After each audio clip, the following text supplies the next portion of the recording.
What's up troops, it's me TheTacticalBrit, and today I'm back with Tales from the Battlefield, and today we're going to be looking at the area of land known as St. Quentin, more specifically the German attack on St. Quentin in March 1918, which appears to be what the game Battlefield 1 is depicting in the current map St. Quentin's Scar.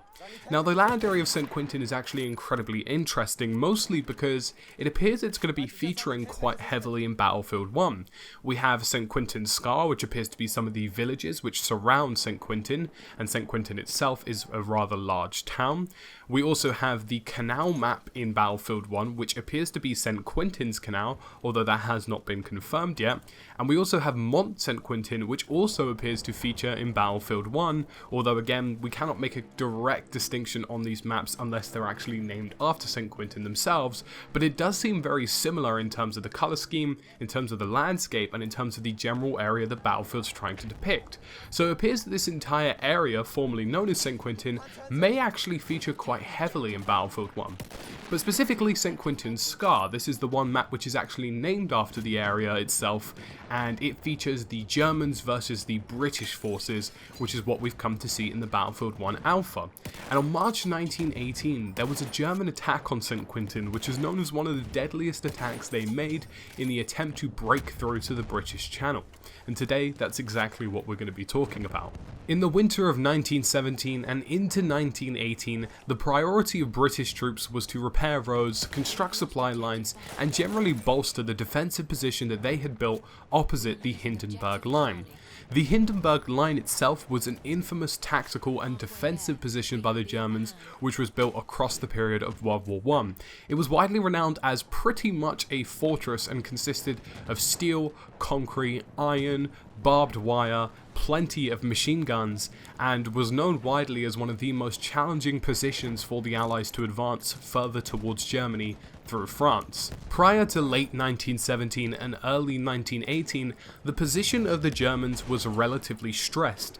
They were battling on both the eastern and western fronts, and as a result of that, their troops were spread relatively thin, and their ability to maintain defensive positions was decreased somewhat as well. The Germans had recently created an armistice with Russia in 1917, and it made it possible for Germany to transfer men and guns from the eastern front to the western one, and this incredibly improved their position because they were no longer fighting a battle on two sides and could allocate all of their resources in one direction. There was a huge race against time though. Although the United States had joined the Allies in April 1917, their soldiers were not expected to be ready for the battles until the spring of 1918 due to travel and logistics. So a German attack was something that was guaranteed to be expected, and the Allies were anticipating a German offensive on St. Quentin after the armistice was made in December with Russia. The Allies were left in an incredibly fearful position. The concern was that the Germans had a sizable force that nobody could quite measure, and they didn't actually quite understand where this attack could potentially come from. In World War I, getting intel about your enemy was incredibly challenging, so the Allies were anticipating a force of anywhere between 100,000 men and 800,000 men due to the fact that they simply just didn't have the numbers. Now, the general concern for them was the fact that the Germans could potentially seize control of the Channel ports, and that would essentially give them access to Britain.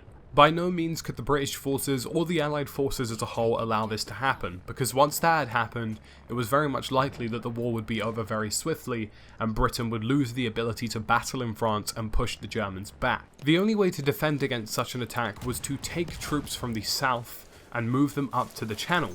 And this left the area of St. Quentin dangerously under-defended, and the German attack, which was codenamed Michael, was aimed at the point of the British southern flank and joined at the French northern flank, and the idea was that this entire attack would be aimed towards the area of Amiens and St. Quentin in order to break through their defensive line. The Germans in fact expected the British to withdraw reserves from the area of the north, and a second attack, codenamed George, would then take place in the Hasbrook area with the intention of breaking through to the Channel on both sides. For this attack on St. Quentin, and potentially to break through into the Channel, the Germans had developed a new form of attack based on Stormtroopers, which we have seen in Battlefield 1. When you you point at an enemy player and spot them, sometimes it will call out that they are a Stormtrooper, and that is believed to be the cosign name that they're giving to squad leaders. Now, Stormtroopers were a specially chosen crop of troops. They were the best of the best, and the idea was that they would lead the attack. The attack would take place instantly after a short artillery bombardment followed by poison gas shells, and pockets of resistance would be taken down as the Germans progressed. And the idea was that they would no longer focus on fighting continuous battles, and if an area showed no sign of moving forward or no sign of the battle progressing, then they would in fact take those troops and refocus them on the front and try and push forward as far as they could towards the Channel. The British forces were very much prepared for this, and they had a new defensive tactic which had been altered after the Somme in 1916. Previously, they had two front lines which were fully manned and looked over one another. Now they had minimal men in these front lines, very few in fact, who would look over and be prepared for an attack. The idea being was that they could alert troops who were in the defensive line much more quickly, without the possibility of many men being lost due to the fact the defences just weren't very well prepared. Now, the main defensive force was actually on a slope, and they were given sufficient warning of an attack and a really good position to hold off the oncoming attackers. And at this point, British artillery would destroy any attackers who came forward due to the fact that they would have no protection.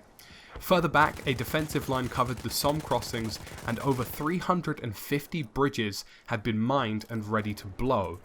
It was pretty much an all-out defensive effort from the British, who made it pretty much certain that there was no way that the Germans could reach the Channel, and there was no way that they could eventually invade Britain.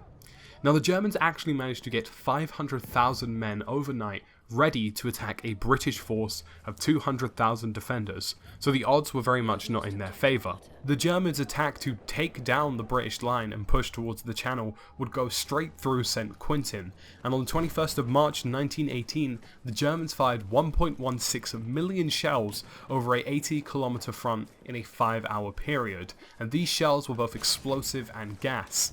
Now, the incredible thing is as well that as dawn broke, a thick mist or fog, which is available in Battlefield 1 as we've seen from the dynamic weather, actually reduced visibility to 25 meters, which was an absolute nightmare for defensive forces who are now dealing with gas, artillery fire, and advancing force of 500,000 men and the ability to only see 25 meters in front of them. So a really terrifying situation for the British. The result of this attack was that the Germans managed to push their way forward at an incredibly rapid rate. The attack by the Germans lasted between 8 to 10 days and nights, and they forced the defensive line back over 9 times. The British forces were incredibly stunned by this attack and were forced into a full-blown retreat.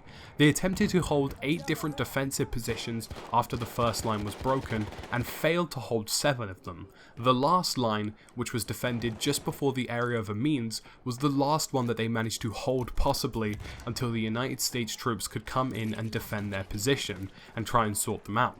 Now, effectively, this attack was very good. It pushed the British back at an incredibly rapid rate and forced them into huge areas of retreat, and the first and final German line were a huge distance away from one another. The problem is that the British managed to regroup, reinform their troops and get enough people down there to hold the defensive line until USA troops could finally come in and defend them, and as a result the attack was somewhat futile. This attack didn't get them to the Channel that they wanted to, and it certainly didn't break the defensive line effectively. It made it reshuffle over 8 times, but it really didn't do a lot of damage, and as a result, it was very much likely that the Germans were pretty much going to lose the war, and Operation Michael is widely regarded as one of the first steps to the end of the Germans in World War I. So guys, I hope you enjoyed this information about the Battle of St. Quentin, its importance, and some of the sort of historical references that we're already starting to see in Battlefield 1. If you enjoyed this video, make sure you hit that like button down below, and if you have any stories you want me to check out, make sure you leave it in the comment section, and of course what you think about this video. As always, it's been me, TheTacticalBrit, and thank you for watching.